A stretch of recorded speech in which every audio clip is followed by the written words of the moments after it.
ஆண்டவராகிய இயேசு கிறிஸ்துவின் விலையேறப்பட்ட பரிசுத்தமுள்ள நாமத்தில் அன்பின் வாழ்த்துக்கள். இந்த காலையில் உங்களை சந்திப்பதில் மகிழ்ச்சி அடைகிறது. நாள் உங்களுக்கு ஆசீர்வாதமாய் மாறுவதாக.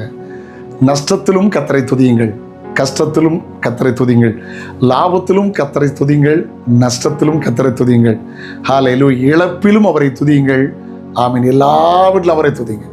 சங்கீதக்காரர் சொல்கிறார், கர்த்தரை நான் எக்காலத்திலும் ஸ்தோத்திரிப்பேன், அவர் துதி எப்பொழுதும் என் வாயில் இருக்கும் என்று சொல்கிறார்.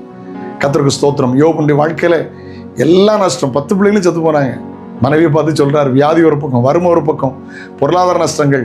கர்த்தர் கொடுத்தார், கர்த்தர் எடுத்தார். அப்படி பரிசுத்த நாமத்துக்கு ஸ்தோத்திரம் என்கிறார். 1811 வேதநாயகம் சாஸ்திரியார் அவர்கள் திருநெல்வேலி மாவட்டத்தை சார்ந்தவர்கள். எங்கள் ஊர் அருகாமல் இருக்கிற வேப்பலான் குளம், அங்கே தான் அவருடைய கல்லறையே இருக்குது.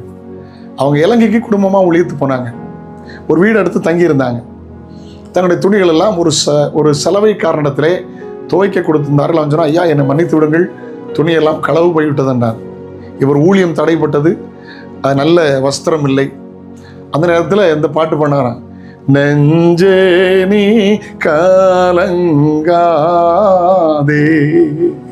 அதில் மனையோடு கொள்ளை போனாலும் என்கிற அந்த பாட்டை பாடினார். அல்லேலூயா. மனையோடு கொள்ளை போனாலும் அந்த பாடல் அப்படியே அவர் பாடிக்கொண்டே இருந்தபோது அந்த வழியாய் போன ராமலிங்க பிள்ளை எதை கேட்டார், என்னடா அருமையான பாடலாக இருக்குதுன்னு கதவை தட்டி உள்ளே வந்தால் அவர் நிலைமையை பார்த்து விசாரித்த போது இப்படி நடந்ததை சொன்னார். அவர் சொன்னால் ஒன்றும் பிரச்சனை இல்லைன்னு சொல்லி அந்த அன்னைக்கு ராஜா அந்த லெவலில் பதவியில் இருந்த அந்த ராமலிங்க பிள்ளை அவர்கள் போய் அவருக்கு வேஷ்டி ஜிப்பா எல்லாம் வாங்கி கொடுத்து, குடும்பத்துக்கு துணியெல்லாம் வாங்கி கொடுத்து, பணம் முடிப்பு கொடுத்து போனாங்களாம். நமக்குன்னா அந்த இழப்பில் பாட்டு வருமா? பஞ்ச பாட்டு தான் வரும். ஜம்முன்னு என்ன கண்டேன், கடவுளை தேடி தேடி என்ன கண்டேன், அப்படித்தானே சில நேரம் பேசுகிறோம். சொல்லாதுங்க, என்ன வந்தாலும் பாடுங்க, இழப்பிலும் கர்த்தரை துதியுங்கள். ஹல்லேலூயா. சங்கீதக்காரர் தாவீது அப்படித்தான் வேஷம் மாறி ஓடும்போது தான் பாடுறாரு. தாவீது சவுலுக்கு பயந்து போறார், ராஜாட்ட மாட்டிக்கிட்டாரு, வேஷம் மாறி நுரைத்தள்ளி ஓடும்போதே பாடிட்டு போற, கர்த்தரை காலத்தில் ஸ்தோத்திரிப்பேன், அவர் துதி எப்பொழுதும் என் வாயில் இருக்கும். ஆமென். கர்த்தரை துதி, அதுதான் சாத்தான மேல விழுற மீதி, அதுதான் அவனுக்கு சதி, உனக்கு இல்லை பீதி. ஆமென். கர்த்தரை துதி. ஆமென். ஹல்லேலூயா. அந்த கிருபைகளை கர்த்தர் உங்களுக்கு தருவாராக. ஆமென். நல்ல பாடுகளும் உபத்திரத்திலும் ஆண்டவரை துதித்து பழகுங்கள், அது உங்களுக்கு ஆசீர்வாதமாய் மாறும். வாசிக்க கேட்கலாமா தேவனுடைய வார்த்தையை? ஆபோக் 3:17. ஆமே, ஆபோக்குடைய அனுபவத்தை இங்க எழுதியிருக்கிறாரு.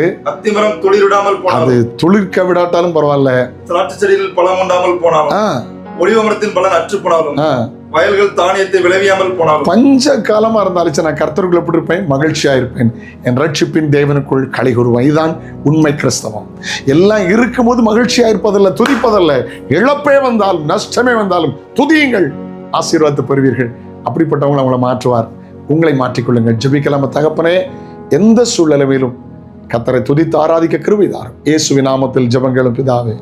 ஆமென், ஆமென், ஆமென். நாளை உங்களை சந்திக்கிறேன். அது ஒரு ஆண்டோட கிருபை உங்களை தாங்கட்டும். God bless you. Have a nice day.